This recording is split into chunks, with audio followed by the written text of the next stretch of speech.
Bene data bakundwa b'umwami Yesu Kristo, mwese abakurikira izi nyigisho tubahaye ikaze mu biganiro bya Saveur Divine. Ibi biganiro mu bitegurirwa n'abavugabutumwa bwiza batandukanye, akaba ari umuhamagaro ugendera ku ijambo ry'Imana byanditse mu gitabo cy'ubutumwa bwiza uko bwanditswe na Matayo ibice 24 umurongo wa 14. Kandi ubutumwa bwiza bw'ubwami buzigishwa mu isi yose ngo bube ubuhamya bwo guhamiriza amahanga yose, nibwo imperuka izahera ko ize. Ibi biganiro mubikurikira ku channel ya YouTube yitwa Saveur Divine. Tubifurije kugubwa neza. Imana Data ari nayo So ibaha umugisha.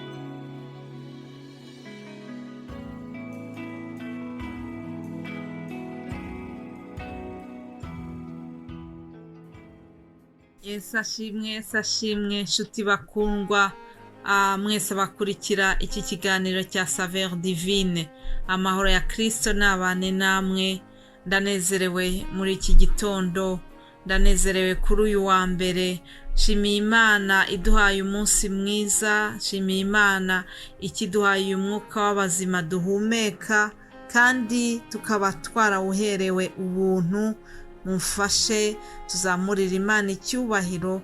Niba wowe unyumva ugifite uyu mwuka w'abazima, niba ugishobora kugenda ku maguru yawe yombi, niba ugishobora kuvuga ijwi rigasohoka, niba hari byinshi byatuma ushima Imana uyu munsi. Mu gutangira uyu munsi, reka tuzamurira Imana icyubahiro kuko itwemereye kugera kuri uyu munsi.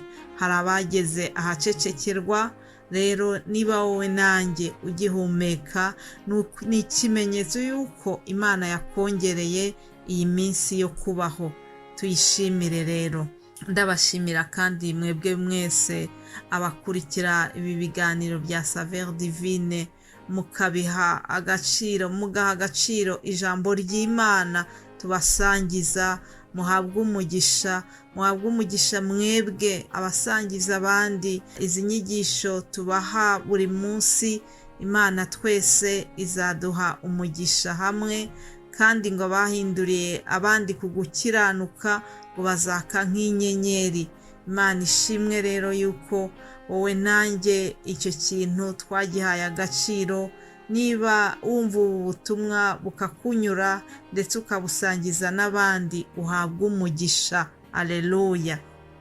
Hanyuma mu gufungura iki cyumweru cyacu, nifuza yuko twasangira ijambo ry'Imana tubona muri Yesaya 43.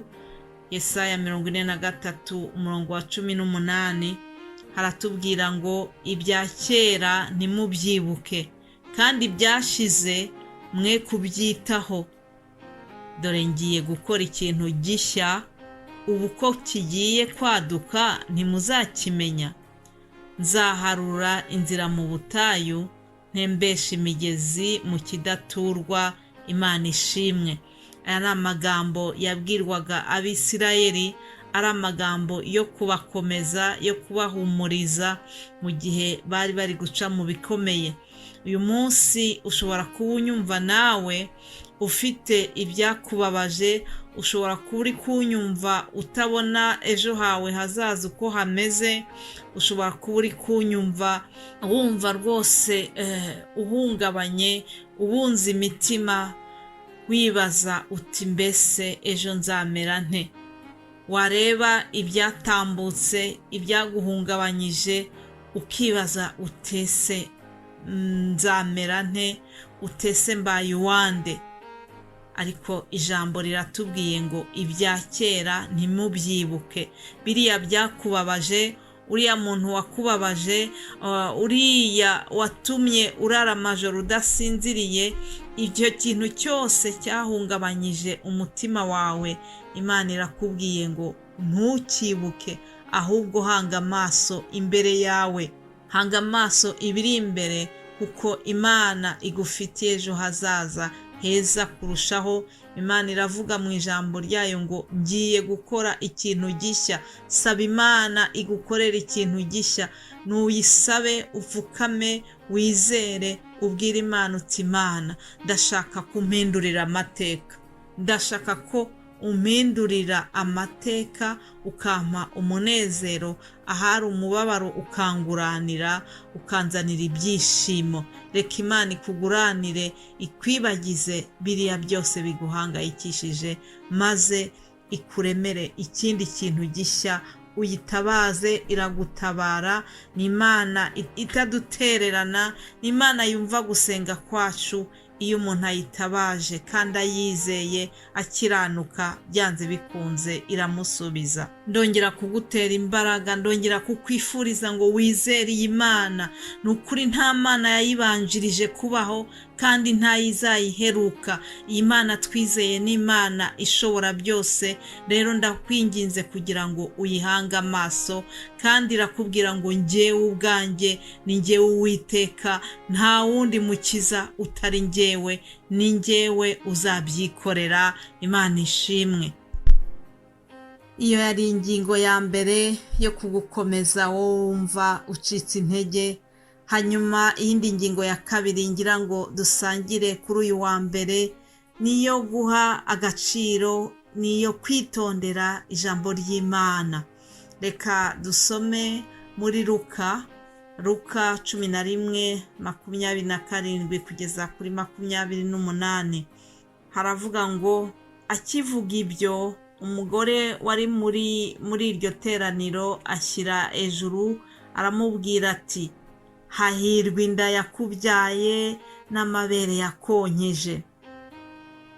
Nawe aramusubiza ati, ahubwo hahirwa abumva ijambo ry'Imana bakaryitondera.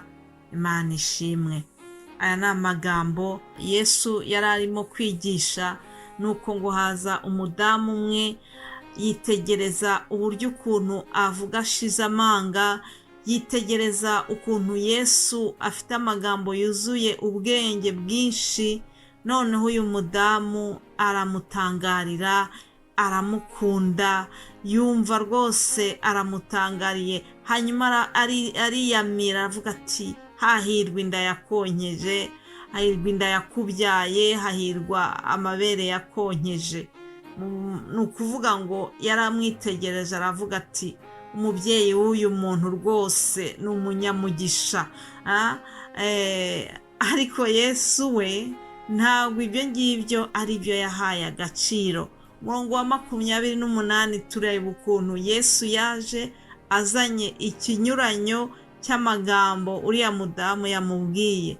Ngo nuko Yesu aramusubiza ati, ahubwo hahirwa abumva ijambo ry'Imana bakaryitondera. Imana ishimwe cyane. Mbese wowe nanjye twumva ijambo ry'Imana gute? Iri jambo ry'Imana abakozi b'Imana babasangiza biturutse mu mbuga nkoranyambaga zo hirya no hino, biturutse se mu byo wigishwa mu itorero urimo. Ijambo ry'Imana wumva se uryisomeye, hari uburyo bwinshi ijambo ry'Imana rikugeraho. Mbese iryo jambo ry'Imana nshuti yanjye uri kuryakira gute? Ese iryo jambo ry'Imana riri kuguhindura, riri kumpindura njyewe ukubwira?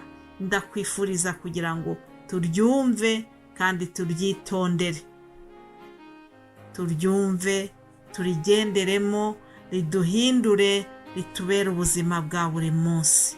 Umukozi w'Imana Yakobo mu rwandiko rwe yanditse, nawe yavuze ku byerekeranye n'iri jambo ry'Imana. Muri Yakobo igice cya mbere umurongo wa 22, Yakobo atugira inama y'ukuntu tugomba kwifata imbere y'iri jambo. Aratubwira ngo, ariko rero mujye mukora iby'iryo jambo. Mbisubiremo nshuti yanjye, ngo ariko rero mujye mukora iby'iryo jambo. Atari ugupfa kuryumva gusa mwishuka, kuko uwumva ijambo gusa ntakore ibyaryo ameze nk'umuntu urebeye mu maso he mu ndorerwamo, ngo amaze kwireba akagenda, ngo uwo mwanya akiyibagirwa uko asa. Imana iturinde ni ukuri kumera nk'uyu muntu. Mbese iri jambo ryatubereye indorerwamo koko? Mbese iri jambo ryatubereye itabaza rimurikira ibirenge byacu? Imana imfashe, Imana igufashe, wowe unyumva. Ni ukuri dutakambire Mwuka Wera kugira ngo iri jambo ritubere ubuzima, iri jambo ritume twera imbuto nziza za Mwuka Wera, iri jambo ritume turushaho kwitegura kuzasanganira umwami wacu Yesu igihe impanda izaba ivuze. Nshuti zanjye, ibimenyetso byinshi biratwereka yuko Yesu ari bugufi. Ibyahanuwe byinshi bigenda bigaragara. Ndakwifuriza kugira ngo ni ukuri igihe impanda izavuga, ari njye nawe ntituzigere tuyirata.